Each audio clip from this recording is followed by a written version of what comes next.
Welcome back to Ayush and Akanksha YouTube channel. ಮಳೆಗಾಲದ ಪ್ರಾರಂಭದಲ್ಲೇ ನನ್ನ ಗಿಡಗಳೆಲ್ಲ ಹಾಳಾಗಿತ್ತು, ಎಲೆಗಳೆಲ್ಲ ಉದುರಿ ಹೋಗಿತ್ತು. ಹಾಗೆ ಈಗ ನೋಡಿ ನನ್ನ ಗಿಡಗಳು ಯಾವ ರೀತಿಯಾಗಿದೆ ಅಂತ, ತುಂಬಾನೇ ಒಳ್ಳೆಯ ರೀತಿಯಲ್ಲಿ ರಿಕವರಿ ಆಗಿದೆ ಅಂತ ಹೇಳಬಹುದು. ಒಮ್ಮೆ ಹಾಳಾದ ಗಿಡಗಳನ್ನು ಪುನಃ ಸರಿ ಮಾಡಲು ನಮಗೆ ತುಂಬಾನೇ ಸಮಯ ಬೇಕಾಗ್ತದೆ, ಹಾಗೆ ತುಂಬ ಎಫರ್ಟನ್ನು ಹಾಕಬೇಕಾಗ್ತದೆ. ಅದರೊಂದಿಗೆ ನಮಗೆ ತುಂಬಾನೇ ತಾಳ್ಮೆ ಇರಬೇಕಾಗ್ತದೆ. ಅದೇ ರೀತಿಯಾಗಿ ನಾನು ತಾಳ್ಮೆಯಿಂದ ಗಿಡಗಳ ಒಂದು ಆರೈಕೆಯನ್ನು ಮಾಡುತ್ತಾ ಬಂದೆ. ಈಗ ನೀವು ನೋಡ್ತಾ ಇರಬಹುದು, ರಿಸಲ್ಟ್ ತುಂಬಾನೇ ಚೆನ್ನಾಗಿ ಬಂದಿದೆ. ಅಂದರೆ ಗಿಡಗಳಲ್ಲಿ ಹಸಿರಾದ ಎಲೆಗಳನ್ನು ಕಾಣ್ತಾ ಇದ್ದೀರಾ. ಹೂವು ಎಷ್ಟು ಆಗ್ತದೆ ಅದು ಮುಖ್ಯವಲ್ಲ, ಗಿಡಗಳು ಸರಿ ಆಗುವುದು ಮುಖ್ಯ ಆಗಿರ್ತದೆ. ಒಮ್ಮೆ ಗಿಡಗಳನ್ನು ನಾವು ಸರಿ ಮಾಡಿಕೊಳ್ಬೇಕು, ನಂತರ ಗಿಡದಲ್ಲಿ ಆಗುವಂತಹ ಇಳುವರಿಯನ್ನು ನಾವು ಹೆಚ್ಚಿಸಿಕೊಳ್ಬಹುದು. ಅದೇ ರೀತಿಯಾಗಿ ಈಗ ನನ್ನ ಗಿಡಗಳನ್ನು ನಾನು ಸರಿಪಡಿಸಿಕೊಂಡಿದ್ದೇನೆ. ಕಳೆದ ವಾರ ನನ್ನ ಗಿಡಗಳಲ್ಲಿ 1 ಚೆಂಡಿನಷ್ಟು ಹೂವು ಆಗ್ತಾ ಇತ್ತು, ಈಗ ಸ್ವಲ್ಪ ಕಡಿಮೆ ಆಗಿದೆ. ಈಗ 3 ಸಾಲಿನಷ್ಟು ಮಾತ್ರ ಹೂವು ಆಗ್ತಾ ಇದೆ.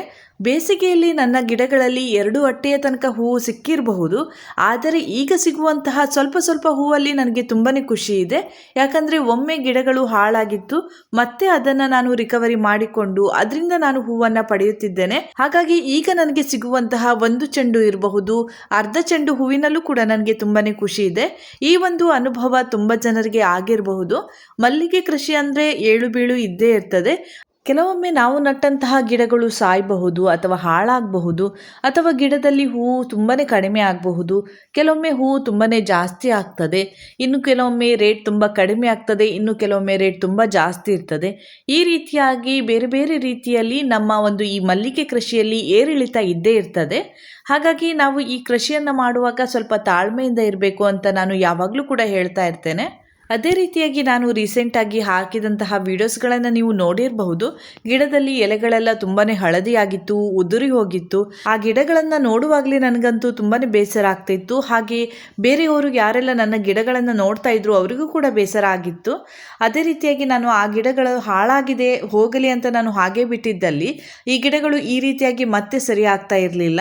ಪುನಃ ಇನ್ನೂ ಜಾಸ್ತಿ ಹಾಳಾಗಿ ಗಿಡಗಳನ್ನು ನಾನು ಕಳೆದುಕೊಳ್ಬೇಕಾಗ್ತಾ ಇತ್ತು. ಈ ಗಿಡಗಳು ಮತ್ತೆ ಸರಿಯಾಗಲು ನಾನು ಸತತವಾಗಿ 2 ತಿಂಗಳ ಕಾಲ ತುಂಬಾನೇ ಎಫರ್ಟನ್ನು ಹಾಕಿದ್ದೇನೆ ಅಂತ ಹೇಳಬಹುದು. ಇನ್ನು ನಾವು ಈ ಮೆಡಿಸಿನ್ ಅಥವಾ ಗೊಬ್ಬರವನ್ನು ಹಾಕಿದ ಕೂಡಲೇ ಗಿಡಗಳು ಸರಿಯಾಗ್ತದ ಕೇಳಿದರೆ ಆ ರೀತಿಯಾಗಿ ಕೂಡಲೇ ಸರಿಯಾಗುವುದಿಲ್ಲ. ನಾವು ಸತತವಾಗಿ ಎಫರ್ಟನ್ನು ಹಾಕಬೇಕಾಗ್ತದೆ.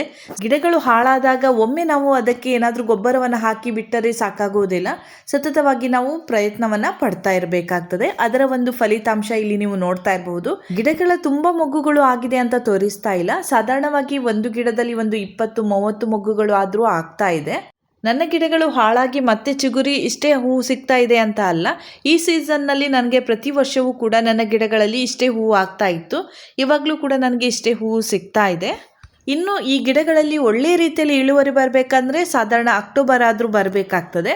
ಅಕ್ಟೋಬರ್ ನಂತರ ಪುನಃ ಗಿಡಗಳಲ್ಲಿ ಹೆಚ್ಚಿನ ಚಿಗುರುಗಳು ಬರ್ತದೆ, ಹೆಚ್ಚಿಗೆ ಮೊಗ್ಗುಗಳು ನಮಗೆ ಸಿಗುತ್ತದೆ. ನನ್ನ ಒಂದು ಅಭಿಪ್ರಾಯದ ಪ್ರಕಾರ ಇಷ್ಟು ವರ್ಷಗಳಿಗಿಂತ ಈ ವರ್ಷದ ಒಂದು ಮಳೆಗಾಲ ಸ್ವಲ್ಪ ವಿಭಿನ್ನವಾಗಿದೆ. ಅಂದರೆ ಮಳೆಗಾಲದಲ್ಲಿ ತುಂಬ ಏನು ಮಳೆ ಇಲ್ಲ, ಹಾಗೆ ಬಿಸಿಲು ಕೂಡ ಬರ್ತಾ ಇದೆ. ಈ ರೀತಿಯಾದ ವಾತಾವರಣದಲ್ಲಿ ನಮ್ಮ ಗಿಡಗಳು ಚೆನ್ನಾಗಿ ಬೆಳೀತದೆ, ಆದರೆ ಮೊಗ್ಗುಗಳು ಆಗೋದು ಸ್ವಲ್ಪ ಕಡಿಮೆ ಅಂತ ಹೇಳಬಹುದು. ಇನ್ನು ಯಾರೆಲ್ಲ ಮಲ್ಲಿಗೆ ಕೃಷಿಯನ್ನು ಈಗ ಪ್ರಾರಂಭಿಸಬೇಕು ಅಂತ ಇದ್ದೀರಾ, ಇವಾಗಲೇ ನೀವು ಗಿಡಗಳನ್ನು ನೆಡಬಹುದು. ನಾನು ಮಳೆಗಾಲದಲ್ಲಿ ಗಿಡಗಳನ್ನು ನೆಡಬಾರ್ದು ಅಂತ ಹೇಳಿದ್ದೆ. ಈಗ ಮಳೆಗಾಲ ಒಂದು ಕಳೆದಂತಹ ಒಂದು ಸಮಯ ಅಂತ ಹೇಳ್ಬೋದು. ಇನ್ನು ಮುಂದೆ ಅಷ್ಟೊಂದು ಮಳೆ ಬರಲಿಕ್ಕಿಲ್ಲ. ಹಾಗಾಗಿ ನೀವು ಈಗ ಮಲ್ಲಿಗೆ ಗಿಡಗಳನ್ನು ತಂದು ಮಲ್ಲಿಗೆ ಕೃಷಿಯನ್ನು ಪ್ರಾರಂಭಿಸಬಹುದು.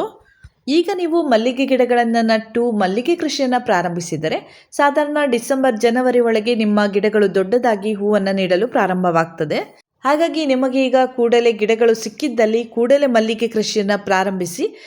ಮಲ್ಲಿಗೆ ಕೃಷಿಯನ್ನು ಮಾಡಿ ನಾವು ತುಂಬ ಹಣವನ್ನು ಸಂಪಾದಿಸಬಹುದು ಅಂತ ನಾನು ಹೇಳ್ತಾ ಇಲ್ಲ, ಆದರೆ ಸ್ವಲ್ಪ ಮಟ್ಟಿಗೆ ನಾವು ಹಣವನ್ನು ಸಂಪಾದಿಸಿ ಅದರಿಂದ ಸ್ವಲ್ಪ ಸೇವಿಂಗ್ಸ್ ಕೂಡ ಮಾಡಬಹುದು. ಪ್ರಾರಂಭದಲ್ಲಿ ತುಂಬ ಮಲ್ಲಿಗೆ ಗಿಡಗಳನ್ನು ತಂದು ದೊಡ್ಡ ಪ್ರಮಾಣದಲ್ಲಿ ಮಲ್ಲಿಗೆ ಕೃಷಿಯನ್ನು ಮಾಡಲಿಕ್ಕೆ ಹೋಗಬೇಡಿ.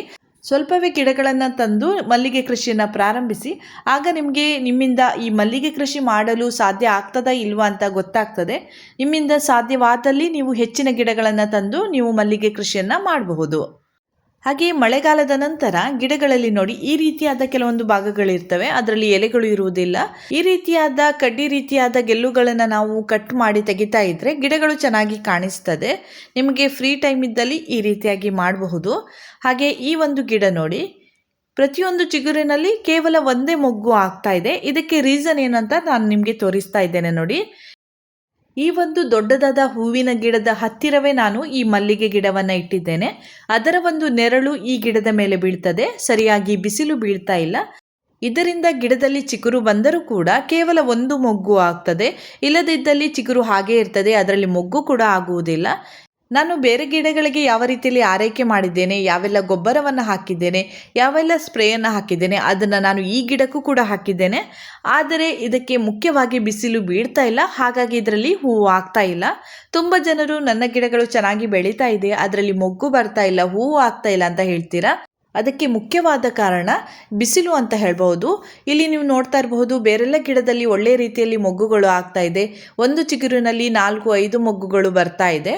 ಆದರೆ ಬಿಸಿಲು ಬೀಳದಂತಹ ಜಾಗದಲ್ಲಿ ಇಟ್ಟಂತಹ ಒಂದು ಗಿಡದಲ್ಲಿ ನಾವು ಎಷ್ಟೇ ಗೊಬ್ಬರವನ್ನು ಹಾಕಿ ಅದಕ್ಕೆ ಒಳ್ಳೆ ರೀತಿಯಲ್ಲಿ ಆರೈಕೆ ಮಾಡಿದರೂ ಕೂಡ ಅದರಲ್ಲಿ ಹೆಚ್ಚಿನ ಮೊಗ್ಗುಗಳು ಬರುವುದಿಲ್ಲ. ಹಾಗಾಗಿ ನಾವು ಬಿಸಿಲು ಬೀಳದಂತಹ ಜಾಗದಲ್ಲಿ ಇದ್ದಂತಹ ಮಲ್ಲಿಗೆ ಗಿಡಗಳನ್ನು ಬಿಸಿಲು ಬೀಳುವಂತಹ ಜಾಗದಲ್ಲಿ ಇಡಬೇಕು. ಆಗ ಮಾತ್ರ ಗಿಡದಲ್ಲಿ ಒಳ್ಳೆಯ ಇಳುವರಿ ಸಿಗ್ತದೆ ಅಂತಲೇ ಹೇಳಬಹುದು. ಇನ್ನು ನಾನು ಕಳೆದ ವಾರ ನನ್ನ ಮಲ್ಲಿಗೆ ಗಿಡಗಳಿಗೆ ಸುಣ್ಣ, ಮೈಲ್ತುತ್ತು ಎಲ್ಲ ಹಾಕಿದ್ದೇನೆ.